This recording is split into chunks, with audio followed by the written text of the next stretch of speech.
since it's almost Groundhog Day, I thought I would read Gregory's Shadow by Freeman. Early one cold morning, Gregory Groundhog bundled up before going outside. He had spent the entire winter inside his cozy burrow home. Tomorrow was Groundhog Day. The farmers would want to know if Gregory and his shadow came out to their burrow together. If they did, that would mean 6 more weeks of winter. But if Gregory came out alone, spring would be coming very soon.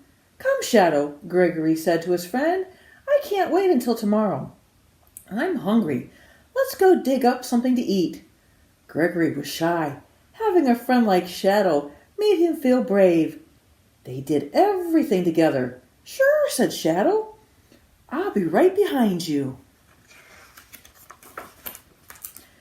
Gregory opened the door. It was a windy day, but the sun was shining. The ground was covered with snow. We don't have any snow yet. Are you hoping to get some? When the two friends reached the edge of Farmer Ferguson's garden, Gregory saw another shadow coming toward him. It was waving his arms. What could it be? Gregory was so frightened, he ran right back home. "Wait for me!"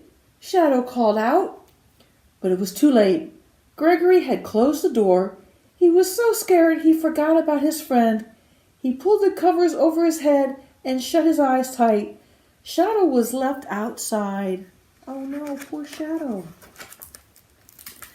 Shadow was alone. He was shy too, and being with Gregory made him feel brave. He looked up from the shadow with waving arms and saw Farmer Ferguson's scarecrow. "Whose shadow are you?" asked Scarecrow. "I belong to Gregory Groundhog," replied Shadow, "but he left me here. What should I do?" "I would like to help you, but I don't know how," said the Scarecrow. "I don't need a shadow. As you can see, I already have one." Shadow felt very sad. He leaned against a tree. "Are you lost?" said the tree. Shadow told her about Gregory. "I would like to help you, but I don't know how," said the tree. "I don't need a shadow. As you can see, I already have one." "I know where I belong," Shadow said, "with Gregory Groundhog." He walked slowly through the snow. He soon grew tired. Just then he saw an old barn. "That's a good place for me to rest," he said to himself. "I'll be able to think more clearly after I have a nap." Shadow climbed into the dark and cozy hayloft and fell asleep. Meanwhile, Gregory Groundhog had realized Shadow was missing. He was hunting for his friend. "Maybe he's under the bed," he thought. But all he saw was the straw mattress he had put there last fall. "Maybe Shadow is lost," he said. "He must be scared. I'll go find him." Gregory spent all day searching through the falling snow and didn't even think about how scared he was. He only thought about finding Shadow. When it began to snow harder, Gregory ran into the barn. It was very dark inside. Bang! The door blew shut behind him. Up in the hayloft, Shadow opened his eyes. He looked down and saw his dear old friend Gregory. Gregory looked up. He thought he saw something in the hayloft. It looked like a blue ghost. Was it a ghost? No, it was Shadow. Gregory was about to dash out the barn door when he heard a voice say, "It's me! I'm your lost Shadow!" "Oh no, you're not my shadow," Gregory said. "You are a ghost." Then he ran outside. It had stopped snowing. Shadow followed his friend into the bright moonlight. Gregory wouldn't leave him behind this time.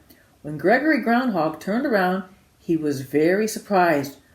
"Why, you are my shadow," he said. "I found you at last." "And I found you," said Shadow. Never was there a happier pair.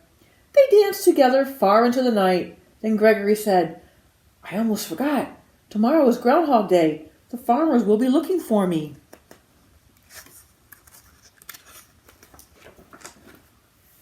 They made their way back home. If they see us together, they will be very unhappy. It will mean 6 more weeks of winter, Gregory told his friend. He didn't want the farmers to be unhappy, but he didn't want to be separated from his friend again. What should he do? Any ideas what he's going to try to do? Early that morning, farmers and their families waited to see the groundhog. They watched from a very great distance. "Here he comes now," said Farmer Ferguson. Gregory opened the door to his burrow. It was gray, cloudy day. He sniffed the air. He saw the farmers. Then he had a very good idea. "Hide behind me, Shadow," he whispered. Shadow understood. He snuggled up behind his friend as close as he could and held on tight. He was so close no one could see him. "Hooray! The groundhog's staying outside without his shadow," the farmers cheered. "Spring will be here soon. Our hard winter is over." Farmer Ferguson gave Gregory some delicious vegetables he had kept in his root cellar to thank him for the good news. And oh, what a feast Gregory had! Ever since then, Gregory Groundhog waits until 2nd of February to open his door. He and Shadow stay close to each other all the time, and they are always very brave. What do you think? You think the groundhog's going to see his shadow on Groundhog's Day?